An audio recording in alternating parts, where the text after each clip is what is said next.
Well, hey, how's it going? Right on, right on. Well, tonight's featured bike is my favorite bike out of my entire collection, hands down. Brings me the most love out of any of them, and I have waited to show this to you guys because I was waiting for snow. That's right. And I think you can probably guess what bike I'm talking about. Stuff. Anyhow, you guys will see. I hope you enjoy this episode, and much love.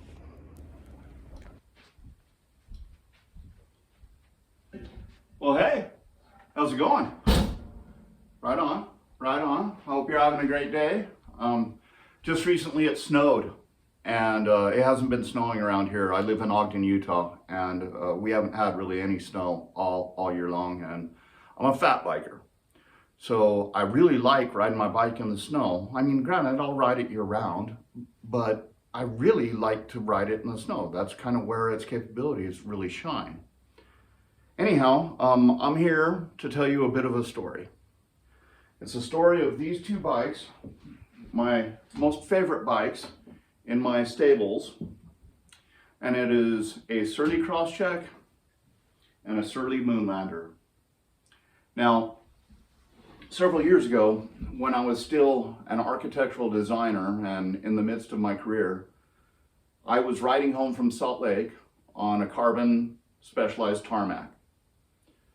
I was riding home with another friend, and when we went around a corner that I wasn't expecting, or he wasn't expecting, he ended up tipping over and we fell really slowly. We were only going like 2 miles an hour, like walking speed. But he fell very slowly onto the rear triangle of my tarmac, my carbon tarmac, and just crushed it. And oddly enough, right when that happened, I didn't freak out. Like normally, the way I am about bikes, I would have lost my mind. I'd been like, oh my God, you just destroyed $5,000 worth of my bike. And instead, I felt this calming, don't worry, it'll be okay. Okay, cut to the future.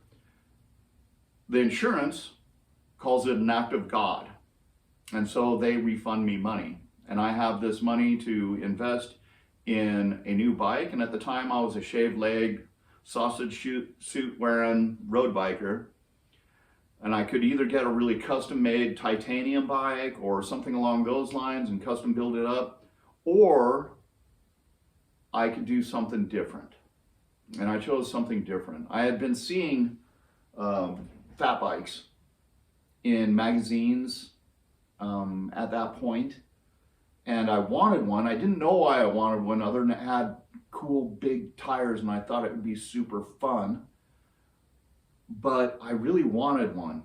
So when I looked at the money that I had back, I had the ability to buy a new Moonlander at the time, not this one. I sold that one, unfortunately. Its name was Marvin the Alien, and I totally did it up in green. It was awesome. Maybe I'll show you a picture. Maybe I'll slip one in so you can see it.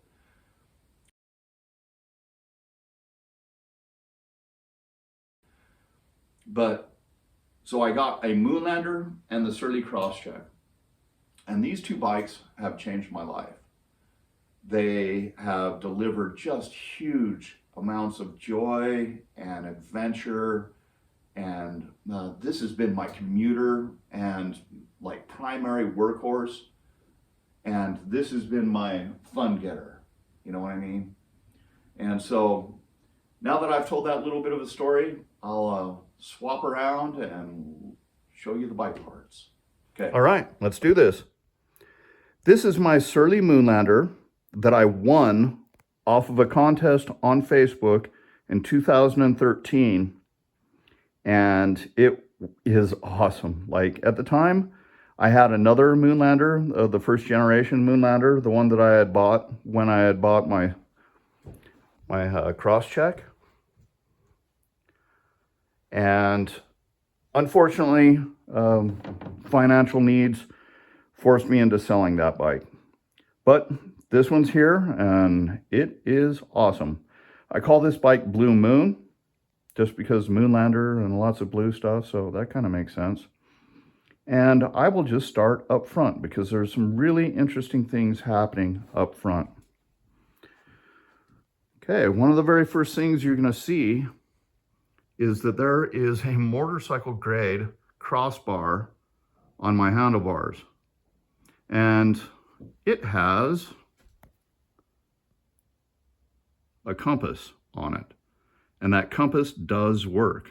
I just kind of thought that was a cool touch and that it would, you know, go a long ways to making this adventure bike a little bit more fun. And from there, you can see the core Rivera bars. I think they're about 50 millimeters worth of rise. They might be 60 millimeters worth of rise. Bar ends, Paul components, love levers, and Paul components thummies.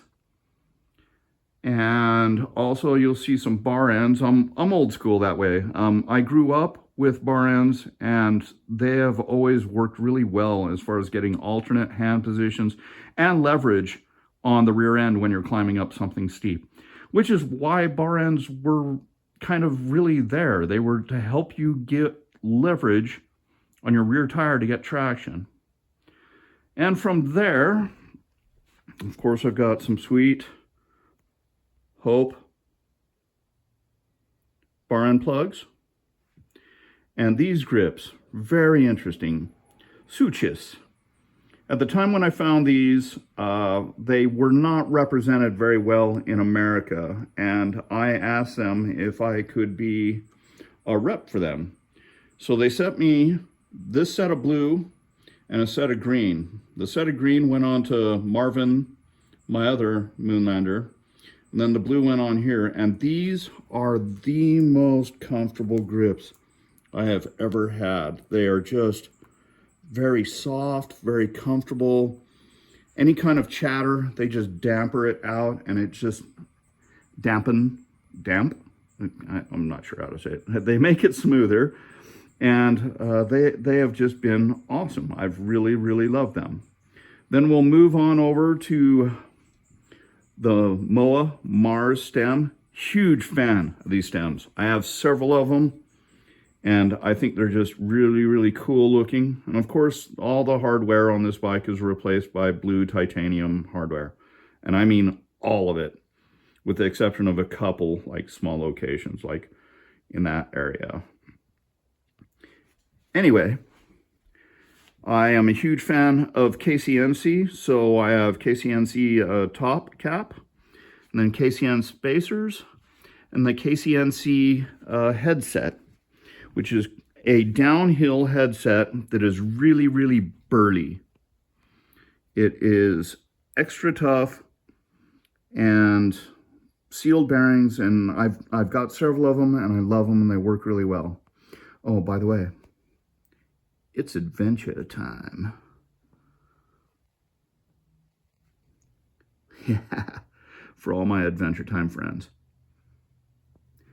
Then, from there, we'll go back. I'll move back to the seat. I put on a Brooks B17 Standard, which is one of my favorite saddles nowadays. And that's on top of a KCNC seat post. And then right below that is a Hope seat post clamp. And from there, we go down to the blue water bottle cages. There's nothing super special about them, other than I just kind of dug their color and their shape, and they work really good. Then as we go down, we find some triple traps, and I love them. There's nothing better, there's no better traction than these, in my opinion, especially in the winter when you really need it. And to the drivetrain. I've got a standard Surly bottom bracket and chainring and crank, just because at the time when I was doing this bike, there were not a whole lot of options to try to swap them out for different things or get different colors in them. So I just went with what I had. Put in blue chainring bolts and called it good there. Then the front derailleur is an XTR, and of course I've swapped out all the bolts on it with blue titanium bolts. I think they turned out really cool. I love how this thing looks. I have a very nice chain on here, and I think this chain was like a KMC, and I think it was like $130 when I bought it for the chain, but I've never had any problems from it. It has performed just awesome, and I would highly recommend them to anybody that's building up like a custom bike like this. Rear drivetrain is the XTR rear derailleur with a clutch, and of course all of the bolts been swapped out for blue titanium bolts. And I also have blue anodized jockey and pulley wheels. I don't know if we can see it from there. Anyhow, sorry about that angle. Then over on the other side, to go back to kind of tying into the front with the pawl levers, are my pawl clampers. Now these mechanical disc brakes, I think rival hydraulic brakes. And I think they're better looking than any other brake on the market, with the exception of maybe one or two that are really good looking. But these brakes are outstanding, and they're incredibly easy to adjust. Just a little twist on this piece right here, and there's one on the other side that is just like it. And you can adjust them very easily, very quickly on the fly with no tools.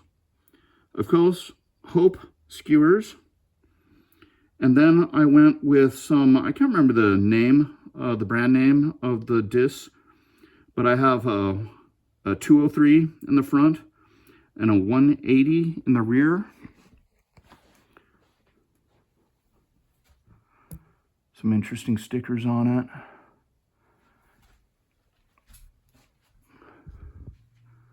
So overall, this bike has just been, you know, like the heartbeat in my chest. It has kept me alive in many situations. And I mean that because I kind of get bummed out sometimes. And when I ride a bike, it's like therapy for me. And when I build a bike, it's like therapy for me. And now that I'm learning how to do these videos are becoming therapy for me.